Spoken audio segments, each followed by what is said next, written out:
ময়মনসিংহ জেলার গৌরীপুর উপজেলার রামগোপালপুর ধুরুয়া বাজারে মেসার্স সারা এন্টারপ্রাইজ নামে একটি আধুনিক ইলেকট্রনিক পণ্যের হোম সার্ভিস সহ দোকানের উদ্বোধন করা হয়েছে।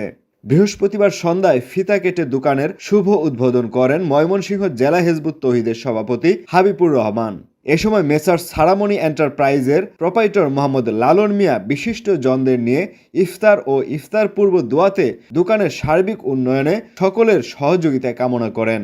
এ সময় তিনি বলেন, তিনি সকল পণ্যের সঠিক মান বজায় রাখবেন ও স্বল্প লাভে পণ্য বিক্রি করবেন। তার এই প্রতিষ্ঠানটির দ্বারা কেউ কখনো ঠকবে না, বিভিন্ন সামগ্রী সুলভ মূল্যে বিক্রি করবেন। তিনি আরও বলেন, সব ধরনের ইলেকট্রনিক সামগ্রী সঠিক মেরামত এবং বিক্রয় পণ্যগুলোর গুণগত মানের দিকটি সবচেয়ে বেশি গুরুত্ব দেওয়া হবে।